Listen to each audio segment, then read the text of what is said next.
Welcome to the CircuitPython Show. I'm your host, Paul Cutler. This episode, I'm joined by Jim Mussared. Jim is a maintainer on the MicroPython project and works for George Robotics. He's a father of two, part-time student, and lives in Sydney, Australia.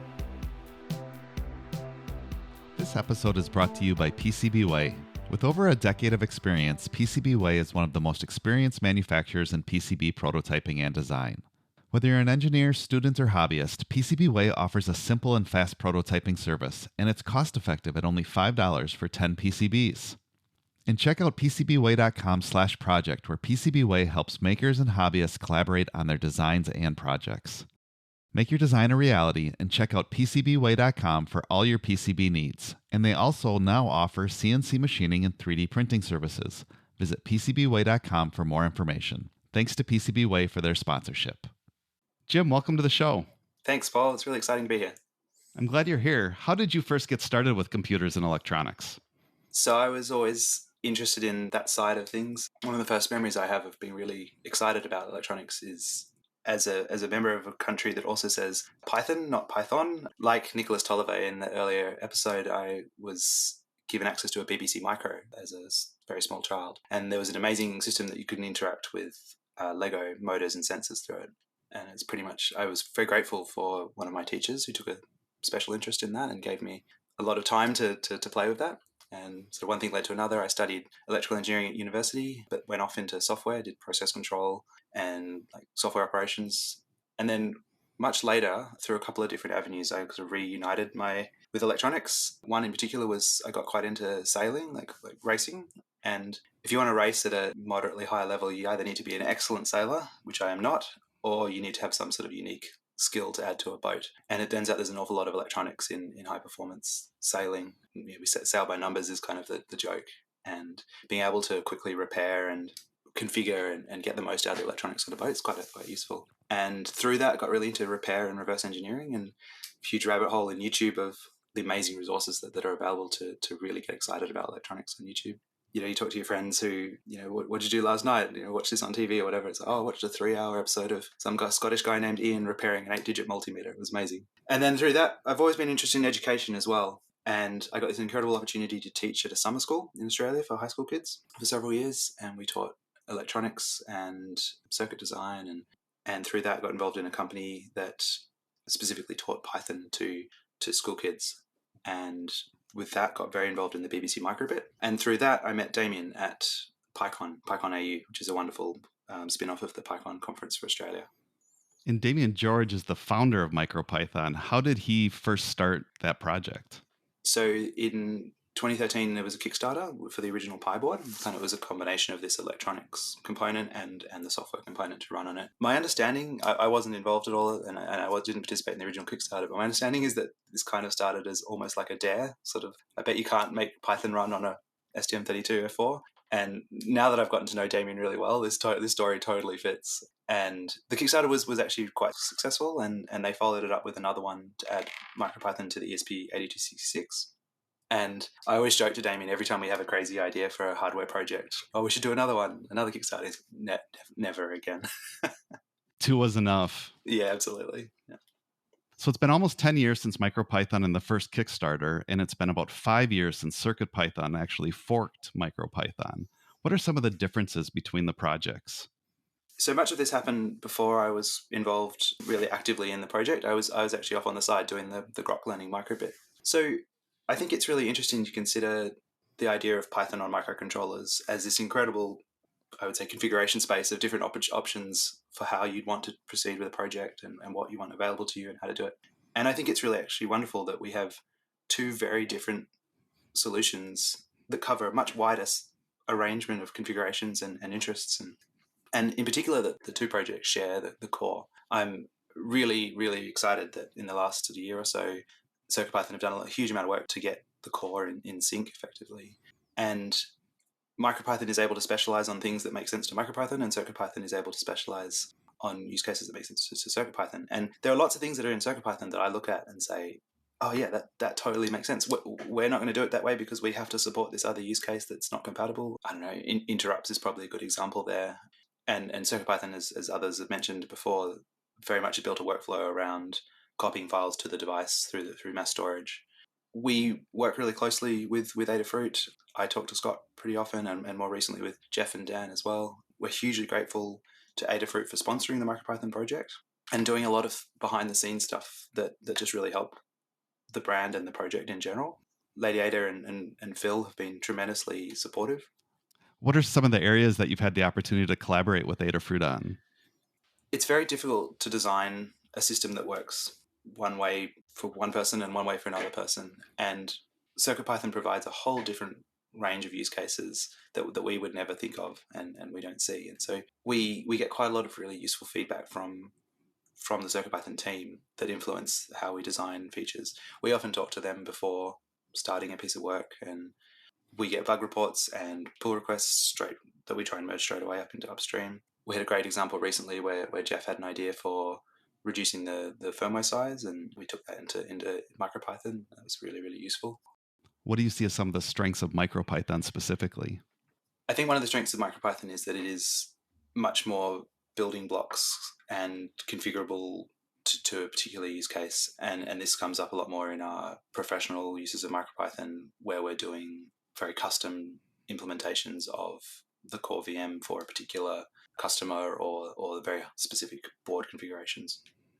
A lot of these customers really want to use very low level features of peripherals and things like that, and so we need to expose much lower level details in the APIs, and they need interrupts and low latency. Along with Damien, you're one of the maintainers of MicroPython. What's it like to be a maintainer, especially of such a large project? So I was quite new to open source when I got involved in the MicroPython project, as somebody who used an awful lot of open source software, but actually contributing and working on open source was new.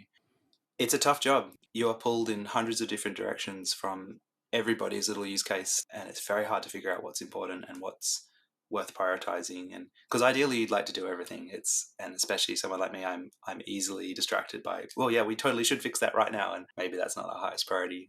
The other thing that's hard is that we have so much state in our heads as maintainers in terms of where we would like to go, but it's not really quite fully crystallized, and coming up with a good way to get the most out of the community, to have them contribute in the most efficient way possible, requires quite a lot of time documenting and explaining, and that can be really hard when you haven't quite figured out the direction you want to go in anyway.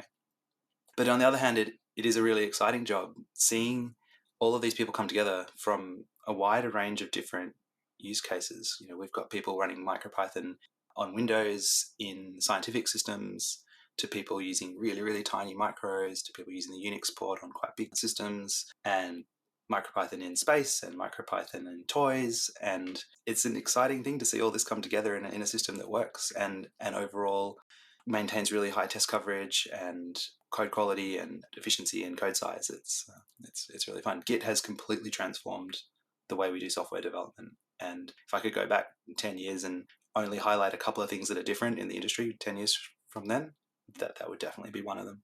We also, as a maintainer of the open source project, we have some challenges involved in how we also mix our time with the professional work. So Damien and to a lesser extent me do consulting work with MicroPython for professional clients. And so finding a good balance between the features that they want and the features that the open source project want. And ideally funneling as much of that back into the open source project as well. For you and Damien, how do you find time to balance both your professional work and the open source needs of the community? It really helps in terms of Damien and I communicating that we are good friends. We have kids about the same age. Unfortunately, Damien lives in Melbourne, I live in Sydney, but we find it very easy to talk and plan and have fun in that process of running the project. I'm a part-time student. I have much less time to put into this than Damien does, and Damien works really, really, really hard. And I think that's the answer to your question, is that Damien just works really, really hard. Often the best results come when we can align the professional work with the open source work. And what the ideal there is where we have our professional customers actually contributing pull requests and raising issues and basically contributing to the project as if they were open source users. And we do have that quite often, and it's fantastic. You mentioned some of the interesting use cases for MicroPython. What are some of the favorite ones that you've come across in your years of working with MicroPython? At the opening, I'd said that I got excited about electronics through the BBC Micro and Lego. And every day it's just amazes me that Lego now use MicroPython in their Mindstorms products, and the successor to the BBC Micro, the Microbit, also runs MicroPython. And that makes me very happy. There's a whole range of different things. We do some really cool work in Australia for a company that does medical devices that use MicroPython. They use MicroPython as their primary platform for development of these embedded devices. And it's amazing working with them because they really push what we can do with MicroPython. There's a great talk you can look up from Damien from PyCon AU from a few years ago about his work with the European Space Agency for space qualifying MicroPython. So the mission hasn't flown yet, but that work is still relevant and exciting. I've seen MicroPython used in bench equipment, and there's a recent example I saw just chatting to him the other day, Robin, who makes the Pixel Pump as a crowd supply project. There's a company in Germany that have used MicroPython for car counting machines on the Autobahn. I was at university the other day and somebody showed me their calculator and said, "Oh, my calculator runs Python."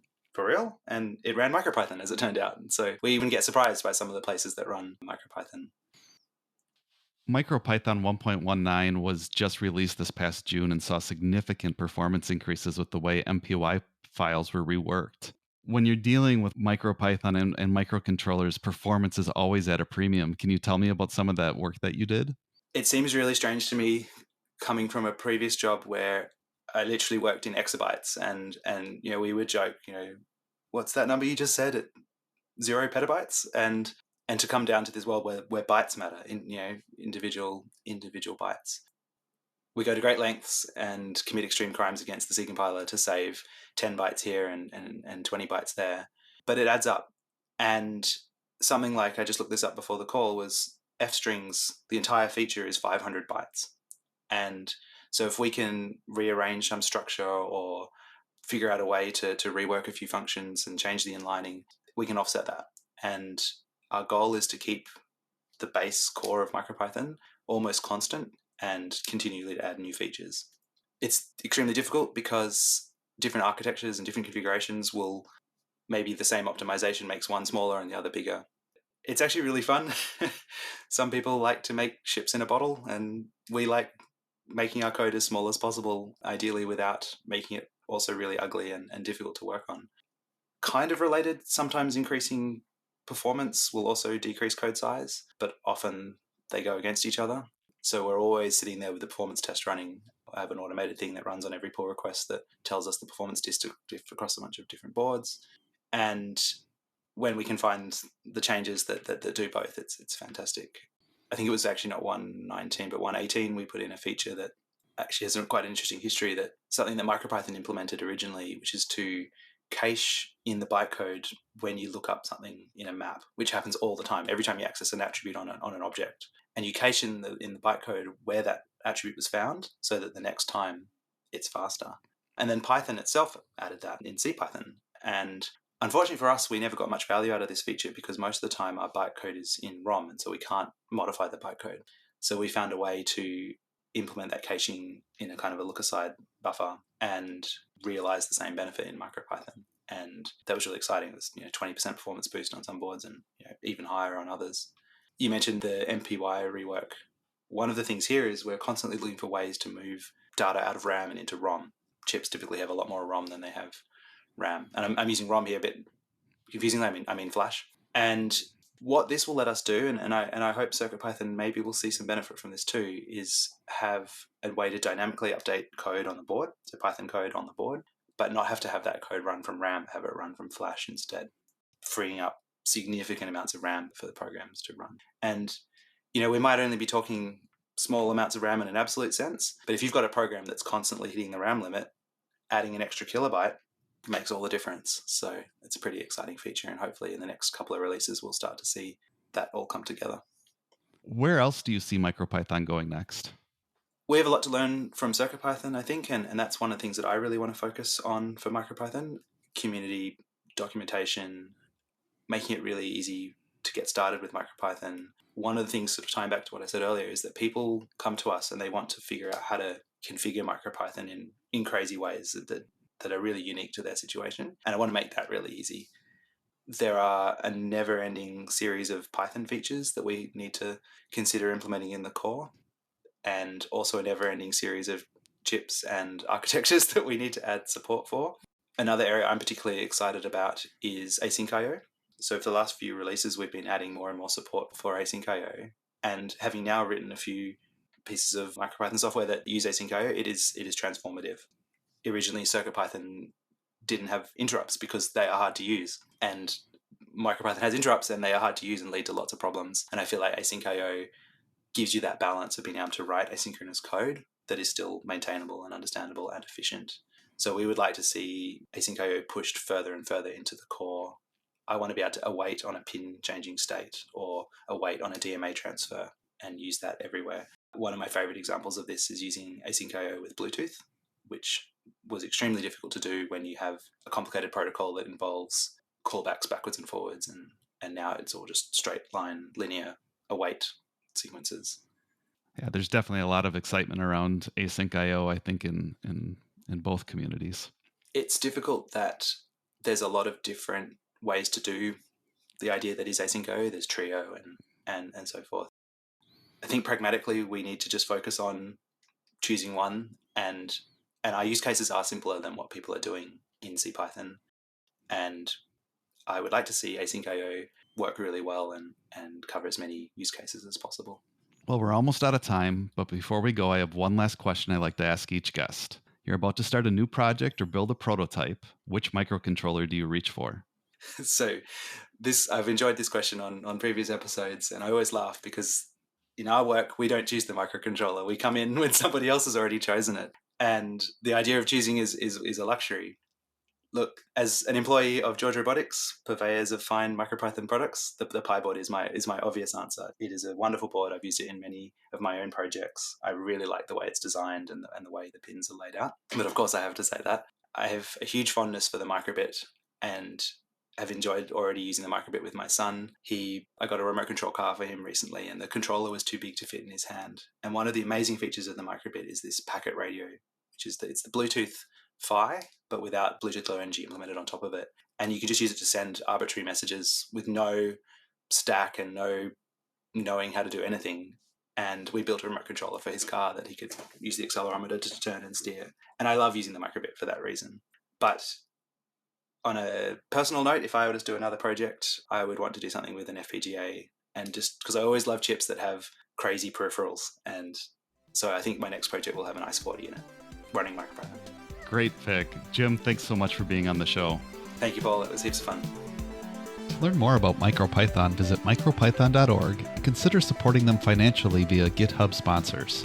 Thank you to PCBWay for sponsoring this episode of the CircuitPython Show. Make your designs a reality with 10 PCBs starting at only $5. Thank you for listening. For show notes and transcripts, visit circuitpythonshow.com. Until next episode, stay positive.